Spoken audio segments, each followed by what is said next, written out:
Welcome to episode 1 of our podcast. We've decided to kick this thing off by talking about what got us here. We will each take a brief look into our YouTube journeys and how we got to where we are today. This is Sports Therapy.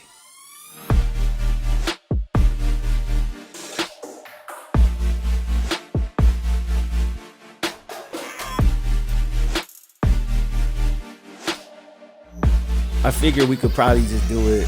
I'm gonna just throw one out there, bro. Let's just see what the, you know what I'm saying. I don't want to overdo it with BS energy either. I want to do it with that good, that solid, good energy though. Like, all right. So, welcome to Sports Therapy with KTO and Flemlo. This is our new podcast, bro. It's been a long time in the making. A little bit later in the second half of this podcast, we're gonna get into reactions of last night's game, bro. The season is finally back. I know a lot of us probably thought it really was never gonna come back, but here we are. We're also gonna talk about record predictions for each of our individual teams. But before we get into any of that, I just wanted to say, first off, thank you to anybody that's coming over from either of our YouTube channels. This is a side project for us, technically, but we're taking this super serious, bro. We want to put together a good show for anybody that's checking it out. Now, if you're new to us, maybe you just find us straight directly through the podcasting circuit. If you want to go that route, we'll do a quick introduction, kind of explain who we are, how we met, why we decided to do this podcast, and what you can expect going forward on the podcast. You feel me? Yeah, man. I think you got just smooth energy when you speak. It's sick. Appreciate it. Yeah. You know what I'm saying? So I think that was well put, man. I think 30 minutes, like a little first segment of us talking, like chill vibe, kind of just whatever we want to talk about. It can be related to sports, but that's more of the theme. Like, we're here just talking as friends, and then we will segment into more of like that current stuff, like you said. So it's a 2-part podcast. It gives you kind of everything that you want to hear. So yeah. You said it well. Cool. And so, bro, like, I mean, I guess we just jump into it. Like, who is KTO? Like, how you get here? How'd you start on YouTube? Like, give me the rundown. You know what I'm saying? Yeah, man. Yeah. So growing up, YouTube was me, man. I mean, I loved YouTube. I was a YouTube kid. That was my teenage years. I've been trying to make it on this platform since I was 10 years old. Damn. 2008, 2007, right around then, we were trying to take it serious doing stuff. And I've done so many things, from basketball, like trick shots, to ghost hunting videos, to... Wait. We can't just slide through that. You did ghost hunting videos? Yeah, so my friend bought like a EMP, which is like electromagnetic like energy reader, and we would go into these like abandoned buildings and try to find like energy sources. And so we'd film it and we'd take photos, and basically, we were so influenced by ghost hunters. That's what we were trying to do, but that dream ended quickly. So and then we did like ding dong ditching videos. This is like 2011. Around then. Okay. But that stuff's it was just silly. It was just friends being friends. I transitioned into like NCAA commentary gameplay videos. And my influence from that was Chris Smoove. I wanted to be like him. So if you listen to those videos, I'm like trying to talk like Chris Smoove, because I didn't know how to find my own voice. Yeah. And although I had fun doing it, never gained any sort of traction. So yeah, my first like 6-7 years, multiple channels, nothing really popped off, and that was fine because I was focused on athletics at the time. Mm-hmm. But then in 2016, I was going to college, doing college track, and a new channel popped up that was sort of blowing up, and it was Mike Korzemba. Mike Korzemba's a dude who he was doing like 2K videos, but then he tried something new and was doing more of like a storytelling with this dark, cinematic, suspenseful energy that just captivated me. He took off, bro. And he blew up. I mean, he went from 50,000 to 500,000 subs instantly. Yep. And what I saw from this was an opportunity. And I'm one of those dudes that when I see an opportunity, if I don't take advantage of that situation, I'm going to regret it. Like, I'm going to be upset at myself for not maximizing a chance at something. Yep. And so what I realized was no one's doing this thing right now for football.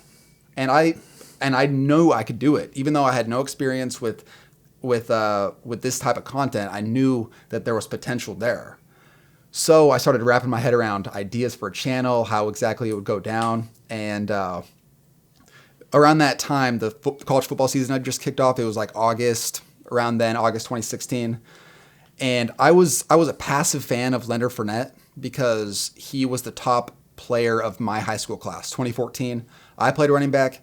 He was the best running back in high school. So I was just kind of a fan because of that. And I watched the Auburn game where it's like his most famous college football game, and watching it literally had me running down the halls at my house. I was just freaking out because it was so amazing. And I realized, I was like, okay, I'm going to make a video talking about this dude. I found some crazy stories about him growing up, and it just came together so well. And coming up with the name, I went, okay, what can I do? I'm going to have this little mystical feel. I'm going to be talking about, these stories, but also giving predictions. I was like, Karsten the Oracle. That was the name I came up with. I was like, I'll be, this dark vibe going for. And that's what I started with, making my first videos. I made a face cam video. I had like 50 candles lit behind me. 50 candles? Yeah, dude. I'll put a little thing in the video just for you. But yeah, I was just trying to do something unique, and it took off. And it started working really well. And the funny part was, man, I didn't even have my own computer. I would go over to some of my teammates, like their apartments, and I would use their computers to make these videos. So I would take over my little snowball mic, and they would be like, okay, yeah, you can use the computer. And I would just sleep on their couch and edit like day and night until I got a video done. And I did that for my first like 20 to 25 videos. Shout out to David for helping me with my first video, teaching me the ropes. And then shout out to Michael for letting me use his computer every week for like 6 months. For sure. Shout out to David and Michael, bro.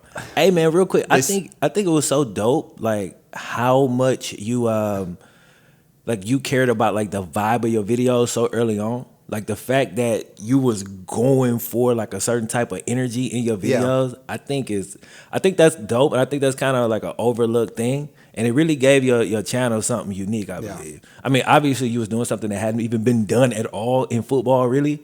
Yeah. But then you was kind of taking it to the next level and putting your own spin on it. You know what I'm saying? So that's pretty fire, bro. Well, it was one of those times when I was watching Mike Horzemba and I realized what captivated me about his videos, and I went, that's what I got to do. I got to do what he did for me.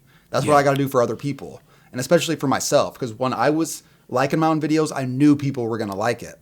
Yeah. So that's what I realized, and I just ran with that idea, and it's grown and it's evolved, and now I've been on the platform for 4 years, and it's a train on its own path, and I've just been guiding it, and it's been a journey, man. Yeah, so for sure. It's been awesome. For sure. Like speaking of the journey, like with my situation, I was a college athlete, you know what I'm saying, similar to you, dropped out, worked in retail for years, probably 5 or 6 years. Good career. I was making good money, working commission. And I really wanted to get into something creative, bro, but I really didn't know what to do. At the time, I was just kind of rapping on the side, Yeah. I used to watch videos to try to get better at Call of Duty because I was bad at the time. So I'm watching this dude videos, and he does a house tour one day. Like, yo, this house it's all thanks to you guys. And I'm like, how? What do you mean? And so I eventually put it together. I'm like, yo, this dude is literally making a living doing this. And so, boom, wheels started turning in my head. I'm like, okay, I could do YouTube. You know what I'm saying? I had no idea what I wanted to do. Eventually, I settled on... Actually, I started out doing like vlog content, and I tried like music content. I did a lot of random stuff. But I eventually settled on NCAA, and that's kind of what stuck for me. And what I did was, bro, I went on like other people's videos. And because they were all older videos, because NCAA came out in 2013. I started YouTube in 2015. So older game. You're talking about the video game. Yes, NCAA 14. Yeah, the video game. The comments was still fresh. The videos was old, but the comments was fresh, which meant people still cared about the content, right? So boom. I was like, all right, I'm going to do that. But instead of doing it like an announcer, which is what almost every NCAA channel I saw was like that. I didn't want to do that. I wanted to bring some personality to it. You know what I'm saying? Get my reactions while I'm playing the game. boom, I'm gonna do face cam. I saw no face cam in NCAA at all. And I was inspired by the 2K cats, honestly. At the time, like there was all of my team stuff, like Cash Nasty and all of them dudes. So I was like, okay, I could kind of bring my personality to this. Did that, became kind of the NCAA guy. I used to do like stories. Bro, I made a character named Dre Moss. This is like my 4th character. I sold a short novel about like a summer in this man's life on Amazon. And, you know, some people bought it and liked it, you know what I'm saying? Yeah. So I did a lot with like that game. And once I felt like I had done literally everything that could be done, I kind of needed to move on to something else. I had been watching Mike Kurzimba, and I saw a bunch of other basketball channels like his spring up. And then I saw one of your videos. And I was like, okay, so somebody's doing this with football, right?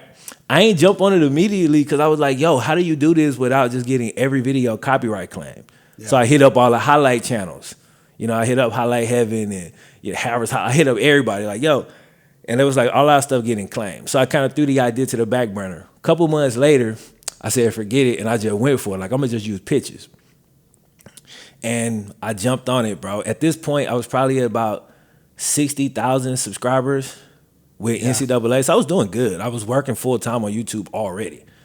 But when I switched over to like the storytelling aspects, and again, largely inspired by your videos, and I brought my thing, my little thing to it, like my on-camera presence, XYZ, and my opinions, and like kind of like my empathy, you know, just the way I approach things.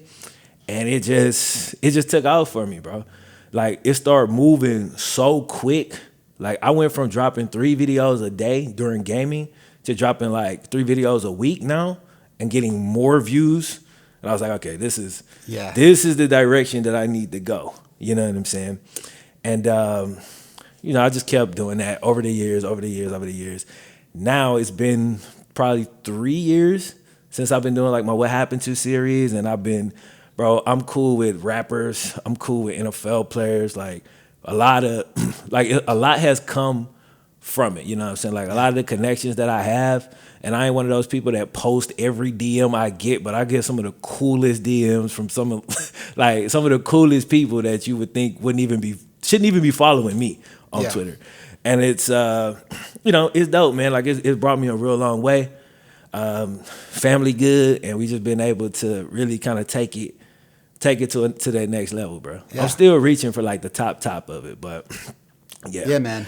I think it's interesting. Like I think it's a good time we can kind of jump into how we met, because we actually met in the middle of my story. Like shortly after I started doing them videos, and I'm gonna throw it to you. Shortly after I started doing them videos, you hit me on Twitter. Yeah, dude, I was gonna bring it up. It was funny because while I was doing it, I felt like I was like the Lone Ranger in the football field of like this weird subcategory that was being created. Yeah. And I knew there was going to be people that come along. And so I remember I made like these college football videos about like stars that you forgot about. Mm-hmm. That was kind of the theme. And then you dropped, it was either like a Michael James, a DeAnthony Thomas, one of those type of videos. And I was like, all right, here we go. And I had like the angel and the devil kind of mindset where it's like part of me was like, all right, we're just going to like crush this guy. We're just going to get big. We're going to put this guy out kind of thing. Yeah. And then the other part of me was like, no, man, you'd rather be cool with this dude. It's like someone who's doing the same thing as you. There's an opportunity here for a friendship, or, I mean, that's obviously, I didn't know about friendship, but at least like some sort of like understanding. Business. Collaboration style. So I found you on Twitter. I messaged you and I was just like, hey man, I like what you're doing and all that. And then you let me know that I like helped inspire your change on YouTube to what you had started doing. Yeah. And then we just hit it off from there. We started talking, and I don't remember how long after that we actually met up in person, but do you remember? No. I know we did like a collab video. You actually helped me get to 100,000 subscribers because I was right there. I was at like 95,000, and I did that collab with you because you had like 150 at the time. Yeah. Yeah. So we were around that mark. I had hit it, and you know, I knew that like that 100K mark is kind of like that first threshold of YouTube being like, all right, you're starting to make it. Yeah. And so I was like, all right, let's get this guy rolling. and let's get him over that 100K. So that was like the first thing we did, that collab. And eventually we were like, we got to meet up. We got to do something. And we're like brainstorming, and we end up flying out. I meet you in Texas outside of Dallas. That's the first time we met. Okay. Yeah. So what's so funny about it was we had all these weird ideas that we talked about doing. Like we basically snuck into that stadium, and we were going to be like, oh, we're going to do this video where we sneak into the stadium and super clickbait. Yeah.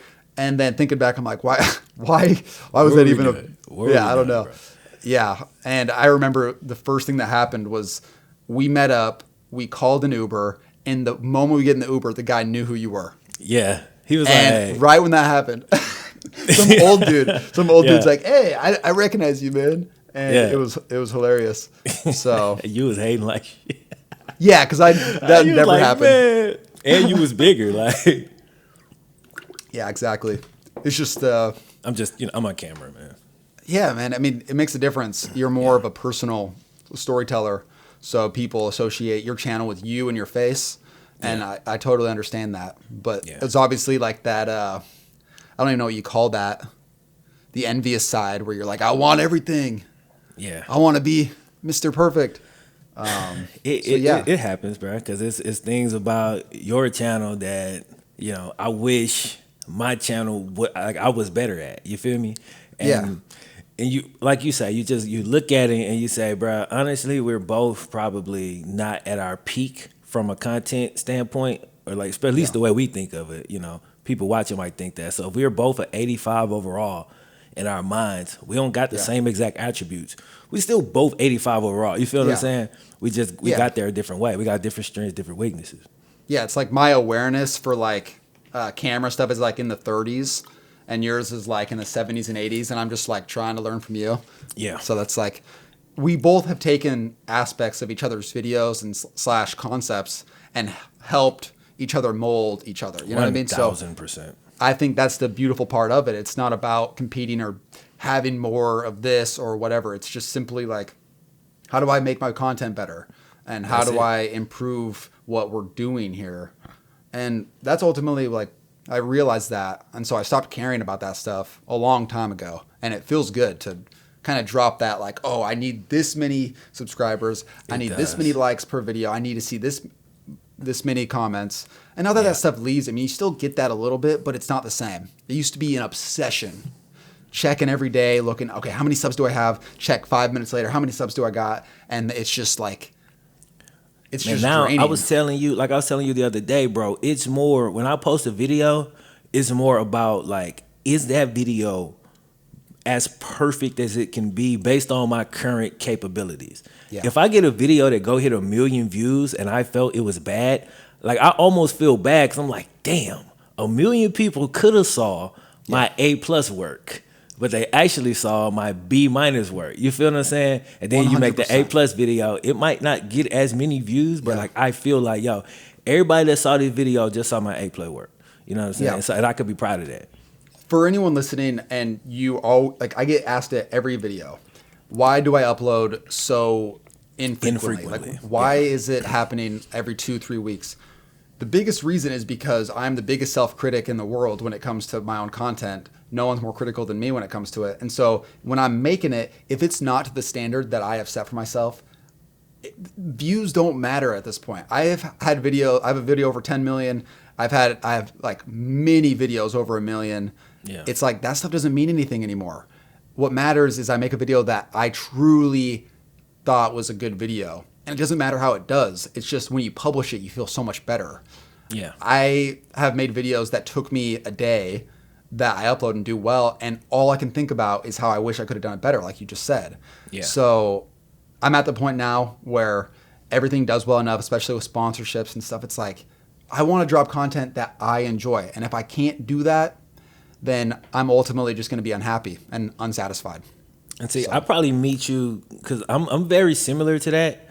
But the difference is, not only do I expect myself, like I expect my videos to be A1, I expect me to be able to create them within a certain time frame. So I give myself like, all right, bro, today is Friday. We're going to start this video. It's going to be posted by Tuesday, no matter what that means. If that means 3 days of me in front of this computer for 8 to 12 hours, cool. Yeah. If it just flows and everything is perfect and it goes faster, great. But no matter what, come Tuesday, like I really hold myself to that, and I think I developed that because I mean I know we both started with gaming, but you know I kept my channel going with gaming. Like my channel started to grow with gaming first, and I had to do so, bro. I was doing 2 videos in a live stream every day, so I had to get up at 4 a.m. I did that. I mean I recorded my videos. I go to work 9 hours, come home. I'm dad. I'm husband. Then I gotta edit. I gotta do all. You know I upload at midnight. Go to sleep 4 hours, wake up the next morning, and do it again. I did that for like a year before I really kind of got my footing, before I was able to go full time, you know what I'm saying, with the game and shit. So I think, though, them early days of me having to, and I don't even know if I had to do that. I'm just an extreme person. So I kind of put myself in that position because I knew I'd thrive. But it helped me develop like that muscle. So for me, while I don't think all my videos are as like technically perfect as your videos, I'm able to kind of get them out more frequently. But that don't mean that I think all of them are my A+. I shoot for my A+, but I don't always hit it, you know? Yeah. Well, dude, I mean, honestly, I admire the drive / like the situation that you put yourself in where you're on this frequency of like how often you make these videos and how much you've improved your setup and everything. And it's like one of those things that drives me to want to get better and get more frequently uploading and improve, like get on camera. I mean, that's part of the reason why I'm trying to be more on camera, because it's a new challenge. It's another way to improve your content if you can do it right. Yeah. And so, yeah, it's cool, man. I mean, I really enjoy to expand upon like our friendship. I really like how this YouTube journey has gone with meeting up with other guys who are on this, because anyone we've met through this, shout out to Urinating Tree and 5 Points, we're just all so much different. We all come from totally different places. We're all, 5 Points is like 40 something. I'm in my early 20s. Yeah. You're in the I'm South. Early 30s. I'm black. I'm the lone black guy. Yeah. You know what I'm saying? Like, we're incredibly different. We even different kind of fans, all of us. Exactly. Yeah. Like, but we're like, our similarities are really, they're stronger. You know what I'm saying? Our similarities are stronger than our differences. Like, some of the conversations me and you done had, bro, have been like some of the deepest, like the dopest conversations I've had. And to me, that's really what took our situation from like a dude in my industry that I'm cool with to like, nah, that's my dog. You know what I'm saying? Like, that's my partner. Yeah. Because we done really had like some real conversations about some real topics. You know what I'm saying? And sometimes we have a real conversation about a BS topic. Yeah. You feel me? But we'll talk about it for 2 hours. You know what I'm saying? And I just think that's dope, you know? We got a few more minutes here before the camera goes off. But the last thing I wanted to say, going back to our friendship that I didn't expand upon earlier, dude, when we met up, I was blown away at how instantly we just meshed. Like, we just became friends so quickly, and the stuff we could talk about, especially related to YouTube, overthinking, anxiety, all that stuff. It just, it was so smooth and so easygoing that I was like instantly like, this is great. I need to talk to this guy more. And that's part of the reason why we're doing this now. Yeah. I think we both can agree on that, is just like, this is a situation where it's therapeutic for us to talk to each other and both talk about something that not a lot of people understand.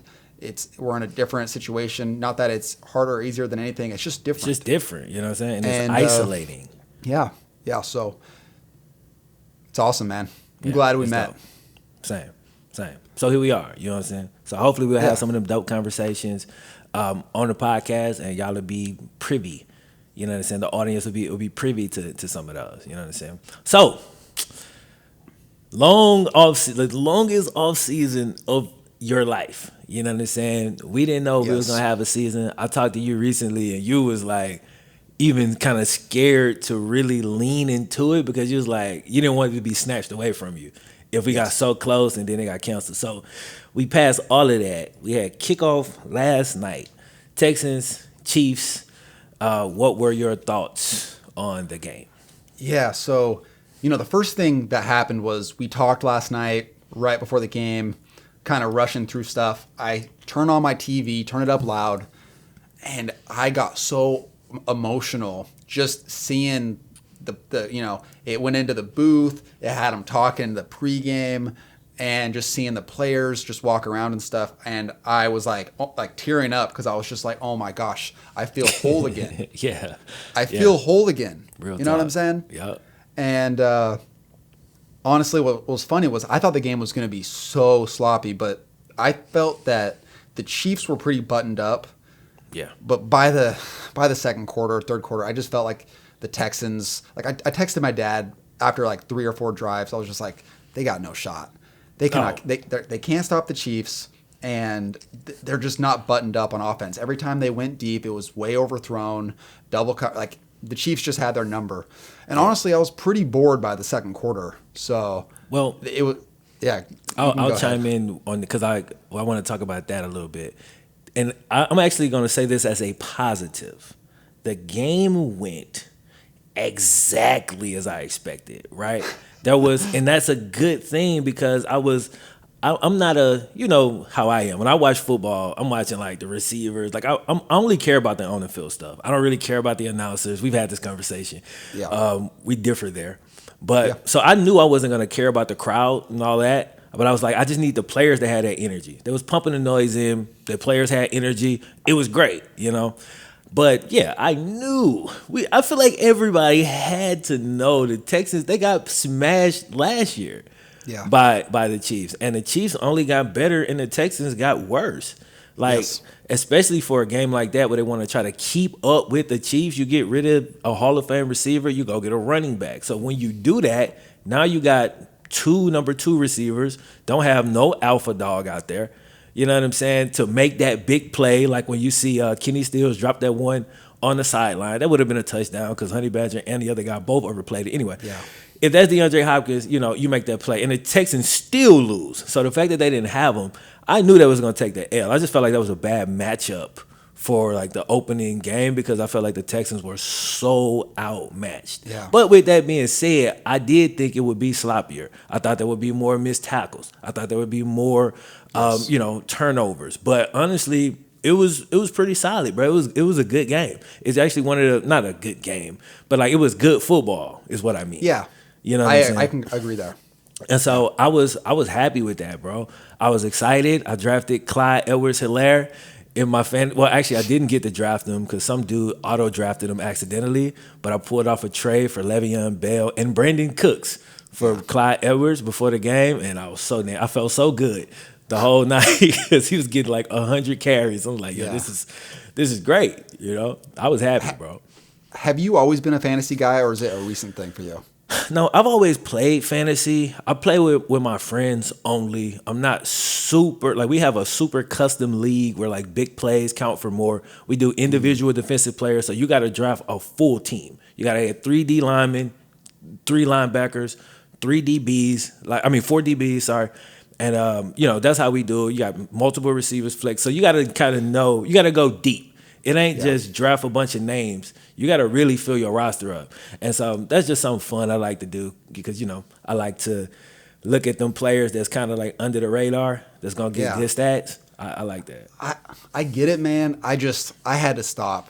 I had to stop because I care too much about the things I care about, which is like the Browns, maybe big games and whatnot. And I just felt like fantasy took me a little bit out of that. I needed this guy to play well, but he's playing the Browns this week. I need this defense to do well. They're playing the Browns offense. It's a problem. It became enough of an issue for me where I was so overly checking my rosters every day. It'd be like a Tuesday. I'm like going through it like, okay, should I start this guy? And while it was fun, it was more stressful and it was not what I needed. So I had to stop. I've been like that in the past, man. And I told my boy, literally, I said this last night because he was saying something. He was like, "Oh man, you gotta be pissed. Clyde Edwards didn't get that touchdown on the." I was like, "Bro, I don't give a fuck." Like, it's like I have my fantasy team. I want them to do well, but I just want to see good football. I'm not gonna get overly caught up in my fantasy team. Like I've done that before, but now it's my fantasy team. That's my side thing. I care about football first. This is just some fun I do with the boys, and it can heighten my experience, but I'm not gonna let it take away from my experience. Like seeing Clyde Edwards go crazy when you got him on your fantasy team, it just make the game even better. But I'm not tripping if like I get a player out there, he don't do nothing. I'll be excited about the defense that they playing to stop my quarterback that I draft. You know what I'm saying? So that's just kind of a mindset shift that I literally had to like make a conscious decision. I'm not getting mad about no fantasy. I don't care. Ain't no money on the line. It's just my boys, and so I don't take it that seriously. You know what I'm saying? I understand, man. And I think one thing I wanted to say, like, because we were talking about the Chiefs before we started talking about fantasy and just like them being buttoned up and improving. I was thinking about it because I'm like, predictions wise, what's going to happen this season? And the truth be told, I don't know. Right. I don't know how to predict it because I feel like football will be so much less buttoned up. I keep using that term, but it's so much less structured. I think the Chiefs are good, but I think I'm going to watch the Browns, and I'm hoping they're going to be put together. But I just feel like the first half of the season is going to be figuring that out. The second half is going to change, and I just feel like it's who's going to win the NFC to lose to the Chiefs. I have a hard time getting over that thought. I know that anything can happen in one football game, but from what I've seen from the Chiefs, especially through the playoffs last year and already in one game, it's hard for me to hop off that. And they weren't even like last year, they honestly were like limping on one leg, honestly. And they beat everybody, So, and this year, they seem a lot more. And again, they played the Texans, right? So the Texans are like watering down slowly every year. But see, like for me, and you might not be like this because y'all are in a stage where y'all are more going for it right now. We're in a rebuild, right? So for my team, for the Bengals, we're not concerned with the Chiefs. Like we're not finna compete for Super Bowls right now anyway. Yeah. So I can enjoy the Chiefs fully without feeling like they're blocking my opportunity because by the time we get in our window, the Chiefs, who knows what'll be going on with that roster at that time. You know what I'm saying? What do you call a rebuild that's lasted 20 years? Well, you call that a terrible joke. Rebuild. Yeah, that's what you'd call it. But I mean, like for y'all, bro, I honestly feel like y'all have been hyper aggressive. Y'all get every free agent, every trade. Every time I look up, like, okay, Del Pitt's hurt. I'm like, uh-oh. Wait, you got Ronnie Harris? I'm like, bro, where's the money coming from? They still have the best cap space. What kind of salary cap bro? Y'all not playing with the same salary cap as everybody else. Y'all cheap. No, we had to put it on easy mode. It was we turned off the cap. Everybody. I'm like, yo, this is crazy. The Browns just won't go away. You know what I'm saying? Dude, why I'm skeptical, man, is just I look at the window that the Browns are entering. They're going to have to pay Baker soon. They're going to have to pay Nick Chubb soon. They're going to have to pay Denzel Ward soon. Yep. And the problem is they're going to be entering that little window of time where it's like, all right, you got the guys. Let's see what happens. And the Chiefs and the Ravens are so loaded. It's like hard for me to truly look at it from an honest perspective and not a homer perspective and go, yeah, the Browns could beat those guys. But no. When do you think y'all's window is? Like, do you think y'all in that window, your potential Super Bowl window right now? No, man. I mean, here's the problem. I get myself hyped up every year. I get myself so hyped up every year. Like last year, I thought the Browns were a Super Bowl contender, and no one could tell me otherwise because of what happened in 2018 and then all the additions. Yep. But the problem is there is no sustainability with the organization. There's a new GM, there's a new coach, and that's rinse, repeat, wash them out every year or two. So you got a first-year head coach who had to deal with COVID and no training, like barely any training camp and no preseason. Yeah. And you got a new GM, and it's like if this fails, if they do bad this year, I could see Baker gone. They try again new, and then they're fresh on a new rebuild. Yeah. And then it's like you got to do something with all those players you got, and then they're probably going to fire and then start a new thing. And so it's like I've seen it too many times that, and I believe it's because there was no preseason this year for me to get that fake. Oh my gosh, that one drive in game one when they went down the field against the backups. Well, yeah, that's got me excited. Go off at that point, yeah. But that was enough in the past to hype me up. I could go the whole off season of listening or going to Cleveland.com and reading articles about, oh, Jarvis is so motivated and it's April. I'm like, yeah, we're gonna kill it, and it never happens. Nothing ever materializes, and it feels like a bunch of individuals because you can't have any gathering of the energies. I think the right personalities are in there. It just needs time. It needs proper time.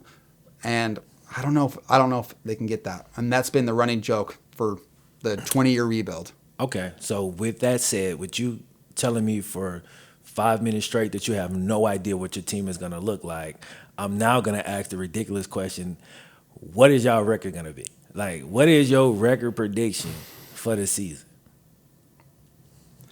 Yeah, I need to. I've been pondering on it. Hear how this I can't wait to hear this now and hear how this changes Monday. Like next week, after you see a game, I want to like how this actually flips from today to after one game is gonna be super interesting. Go. All right. Well, here's the thing, man. We drew possibly the hardest week 1 schedule game, not named the Chiefs. That's a fact. That's 100% fact. You know, with a running quarterback, especially how good Lamar Jackson's been, he's a week 1 nightmare because you have no idea what they're going to come out and do. You don't. So, and it's at Baltimore. Obviously, there's no fans and stuff, but it's like if there's any sort of home field advantage, it goes to them. I could see the Browns getting blown out, and it won't change my opinion on the season because it's the Browns they haven't won a week 1 game in my like entire lifetime. It feels like. They tied their first game in 2018, and it was their best start in 14 years. Okay. They tied, and it was their best start in 14 years. Okay. Let me ask you this. Since you expect that you guys could easily get blown out, and you say it won't change your opinion, what about how your guys react to the L? Because to me, that's going to really tell me everything I need to know about y'all season. How does Odell take the L? How does Jarvis take the L? And my God, how does Baker take the L? Like, can they take this L and stay within themselves, or do their strong emotions that they all have start to take over early in the season? Do I start to see body language like, oh, here we go? Like, do I see that after, you know, if y'all get completely just wiped off the field, which could easily happen because, like you said, Baltimore week 1, that just sucks. That's just terrible. You know, I'm torn on that. I think there's a new attitude this year. I think we're going to get a more focused, less talking Baker Mayfield. I'm praying for it. If they beat Baltimore, they go on a 3-game win streak, and he starts talking, I'm going to be very worried. Expect. I know, that's what I do expect, too, bro. Because that's just who he is. Like, that's his personality. You know what I'm saying? And which ain't necessarily good or bad, but it's just I don't know how long a person like that can suppress their personality. Once you get these extreme highs or extreme lows, it's gonna be real difficult.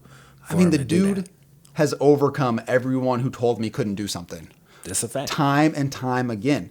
So it's like when he starts to get that little bit of like I'm back in on the top, it's like he's gonna run with that because it feels too good. When you're at like this highest high above everyone else that proved that you're proven wrong.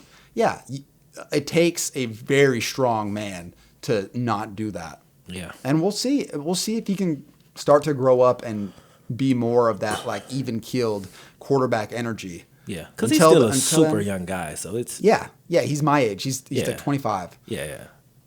But yeah, so quick prediction, so I don't drag this out too long. I think the Browns are going to be a borderline wild card team. I think 9-7 is kind of the running conservative answer, but you can't give them any more wins than that because of games like Baltimore twice, Pittsburgh twice. Yeah, you got at Dallas, you've got Philadelphia. That's going to be a tough one. Unless they run the train on Pittsburgh, Baltimore, and get a couple upset wins like that, it's like they're not gonna win more than 9 games. I'm giving them a cap of 9-7. If it's a disappointing season, it's probably 7-9. Yeah, it's right around there. And yeah. So I think you should talk about your team now. Yeah. So you talk about not knowing. So my team, we have a rookie quarterback. He's never thrown a single pass in the NFL, has no preseason. Obviously, the COVID, everything is going on with that. We have A.J. Green back. Hasn't played a game in 2 years. We got our first-round pick from the previous year, Jonah Williams, hasn't played an NFL down, right? We got half of my defense, all of my linebackers, with the exception of one, weren't on my team last year. All right, we added DJ Reader. He's going to be my starting D tackle. Him and Gino, assuming Gino is healthy. I'll get into that in a second. The secondary is different. The only person we're bringing back is Jesse Bates at free safety, my dog, and William Jackson at corner. Everybody else is new. You feel what I'm saying? So I literally have no clue what this team is going to look like. Zach Taylor is basically new. Last year, he was having to call plays completely handcuffed because the offensive line was so terrible, and Andy Dalton was also not very good. So you couldn't even call, you know what I'm saying? I don't know what his coaching even looked like. So it's very difficult for me because I think we're one of the weirdest teams because we're both underrated and overrated at the same time. It's like people saying they wouldn't be surprised. Like PFL put a thing out the other day, said they wouldn't be surprised. Like it could easily happen that we make the playoffs. Whoa. Other people are saying, real talk. Other people are saying we'll win 2 games. You know, I think we're somewhere in the middle. But it's just like, it's one of those things, man, where it's tough. If I had to just put a number on it, because like, okay, let me say this real quick. If everything went perfect, and AJ Green doesn't get hurt at some point, if John Ross doesn't get hurt at some point, if Geno Atkins, who's dealing with a shoulder injury right now, plays the first game and doesn't get hurt and miss any significant time, I could see us, and also assuming that the offensive line is a lot better, which we keep hearing out of camp, but you know, you hear all kind of BS out of camp. We don't know. I could see us winning 8-9 games, but most likely people are going to get hurt. Things are going to go wrong, and it's probably going to be a shit show at a few points throughout the season. So what's most likely going to happen is we're probably going to win like 4 or 5 games. Will be fun, and that's really all I can ask for right now. You know what I'm saying? Last year, we won 2 games. I watched every last one of them. Yeah. Torture. It was torture. This year, I expect to have fun. And every game is not so important to me, whether we win or lose, because I don't think we can win the Super Bowl anyway. So it's like, I just need to see improvement from my players. I need to see the offense get tighter. I need to see, you know what I'm saying? I need to understand what Joe Burrow is going to be able to do. I need to see what this defense is going to look like. But my record prediction, I'm going to go ahead, I'm going to say, and Bengals fans ain't going to like this, but I think we'll probably go, I can see us going probably 5-11. I like the honesty, man. I was waiting for like an 8-8, and I was like, I will not be shocked if we go 8-8. Let me just say that. I won't be shocked at all. You know, I've never felt more confident that the Browns are going to lose week 1 and beat the Bengals week 2. We're not scared of y'all. Like, we're scared of Baltimore. But like, y'all, we beat y'all last year. Yeah, but that was like the Browns were 6-9 at that point, so they were like tuned out. What I'm saying, we were tuned out. We were 1 in whatever. No. What are you talking about? Right. What do you mean? But dude, hear me out. I'm sure Joe Burrow has been preparing for this week 1 game. They've been studying that defense. Mm-hmm. All right, win or lose, it's his first game. It's a learning experience. They have a short week going to Cleveland. Yeah, Thursday night. And Cleveland gonna be coming off getting their ass drugged by the Ravens. They are going to be pissed, and they are going to be checked out. And here's what's gonna happen with Cleveland, because this is what happened. This is what happened with y'all last year. Y'all came out in that game because, like, Cleveland fans like to say this: "Oh, they were checked out." No, in the first quarter of that game, Baker Mayfield, he ran like a first down. He was amped in that game, in that same game. But what happened was, when they punched us in the face, we didn't lay down. He was like, "Oh, I thought this was going to be an easy fight." They got 1 win on the season. I didn't expect them to fight back. The second we fought back, Baker started, he didn't expect to be in a fight. I literally think they could fall into that same trap. They're going to come into that game like, these cats, it's the Bengals, so this is an easy dub.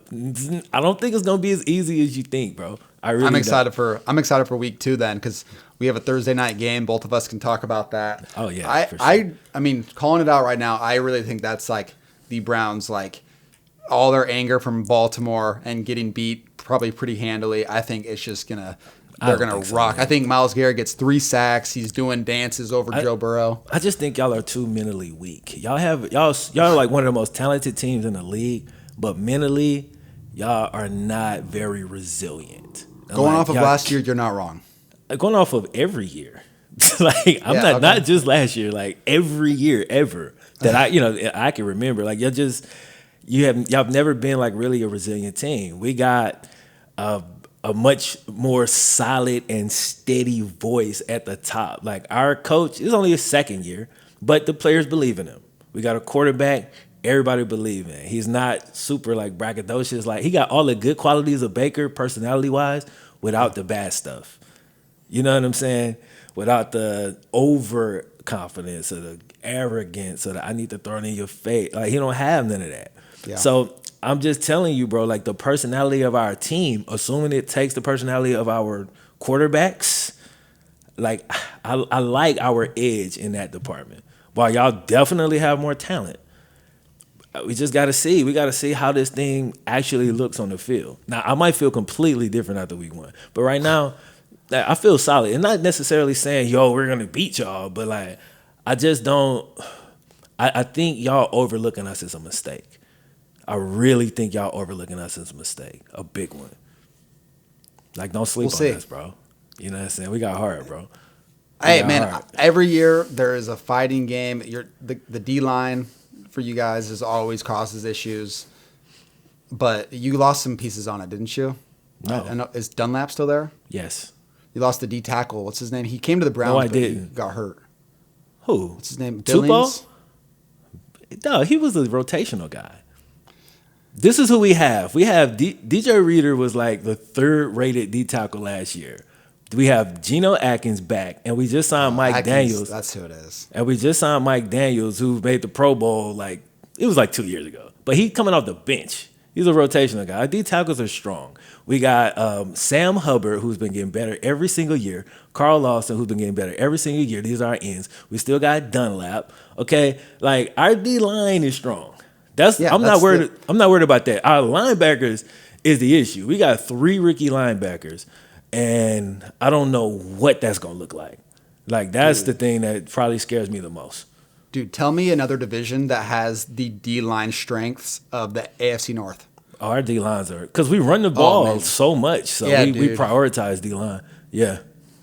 Dude, every time I watch an AFC North game, I love watching it because of how hectic the D-line and O-line is. Yeah. Because it's like Lamar Jackson dances all over other teams, and it's like he goes against Myles Garrett and Ogunjobi. Well, he danced against our team last year. Last year was a rough year for you guys. Horrible. It wasn't the D-line's fault, though. This is the linebackers, bro. They were really bad. Really, really bad. Yeah. Well, you want to talk about anything else, or what you thinking?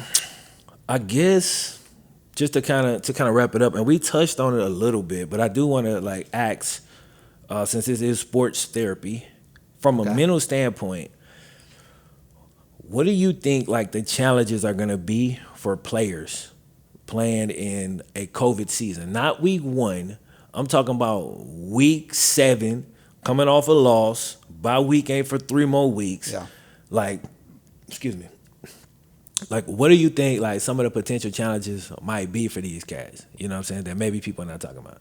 Well, they're traveling to all the stadiums, right? They're going across the country and everything. Yep. Dude, you know that there's going to be some dudes who sneak in some girls who do something like that, and someone's catching it. And once they get a couple of cases, it's going to cause issues. It's just going to become this energy that takes over teams. And it's all it takes is one big name player. All of a sudden, your quarterback gets it, bro, or whatever. You saw what happened with dude from the Seahawks, right? Kemba Severin. Yeah. I did a video on him.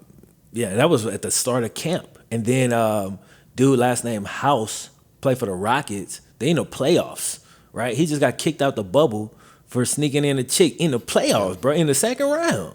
Yeah. So it's those urges and inability to control yourself is even more pronounced in football because there's so many players. Yeah. You know what I'm saying? To the point where, I think that's definitely gonna be a problem, man, for a lot of these cats. Another thing I was thinking about was last night's game was fine for the crowd sounded good because of how loud they were. Yep. But they're not doing that for every game. So what is it going to be like when they have to play in a stadium? Your team's 2-6, you're 3-5, and you're playing in front of no fans. Who's not doing that? What's up? I thought everybody was doing that. No, they're only doing it for a few games, I thought. Okay, I need to go and read up on that more. But I swear they said like there's 2 games that are going to have fans, and then the rest of them aren't. Oh, with no fans. But I thought it was loud not because of the fans that was there. They was pumping fan noise, right? No. Unless Al Michaels just lied on air. He was like, "This is not we are not fabricating this. This is how it sounds in the stadium. It's loud." Or whatever. Oh, So damn, it wasn't I fake. don't listen to the announcers. Dude, was sure they were because it did sound Imagine they just have like the crowd noise, just like ambiance, and then you throw like a deep pass and it just sounds like, No, bro. Crowd noise works. I've watched every NBA bubble game where there was nobody in that bitch, and I could not tell from a sound standpoint because the noise go up when you make a big play. Like the way they got somebody on the boards. You feel me? Like turning it up. So when like there's a dunk, it sound good, bro. You know what I'm saying? I don't know that the NFL is doing the exact same thing, but I'm just saying like that can definitely work. Like it can definitely work. Is it as good as having the stadium packed? Of course not. But I think it's a viable option. You know what I'm saying? If they're not doing that, to me, that's kind of weird, especially for ones that won't have any fans. But the Bengals, we got some fans. We're gonna have fans at ours, so we'll be good. Yeah, and then other challenges. I know you talked about it before, but with players who they're dealing with all this stuff and then they can't see family or whatever, they're like have to stay away or whatever. I think there's going to be players that are tuned out just from like the situation at hand and all the stuff that's been going on outside of the game. Mm-hmm. I think a long season, especially for teams who are tanking or who are rebuilding. I was just going to say that. What's going on in those locker rooms, man? It's hard. The bad teams will be terrible. Really bad. Like they're gonna be way worse than they would in a normal year because you're right. To be sacrificing as much as you have to sacrifice and taking hella L's, like I know a few players, bro. I've had conversation with a couple of players, some on good teams, some on bad teams. And the ones on the bad teams, like where their minds is at right now, it don't even, and this was last conversation probably a week ago. The season starting a week, and they just didn't even seem like they was really, really ready to go. You know what I'm saying? I think that'll rile up a little bit as they get closer. But the fact that a week before the season they was way down here, I think they'll get back down there very easily after they go 1-5. You know what I'm saying? Yeah. And so I think the bad teams is gonna be tough if they not exciting. And that's one of the reasons I'm happy about my team because we have a young quarterback. And so there's always hope and it's going to be always fun and it'll be exciting no matter what. And we really don't expect to win a whole lot of games. So I think we'll be good. But for a lot of teams, I think that's going to be a problem, bro. A big one.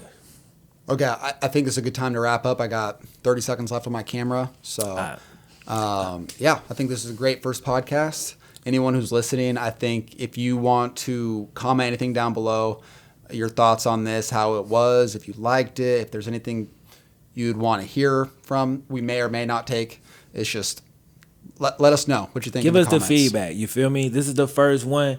We just basically thugging it. You know what I'm saying? And we hope y'all like it. We put a lot of thought into it, but we know we're going to have to be adjusting. So we'll be slowly adjusting over time. So hit us up, bro. Let us know what you like, what you don't like, maybe potential topics, what you want to hear, questions. If you got some issues you dealing with, you feel me? Like give us that, bro, and we'll address y'all. You know what I'm saying? Like in the podcast, because that's kind of what it's for. You feel me? So This was Sports Therapy episode 1. We out, bro. We'll catch y'all in the next one. Peace.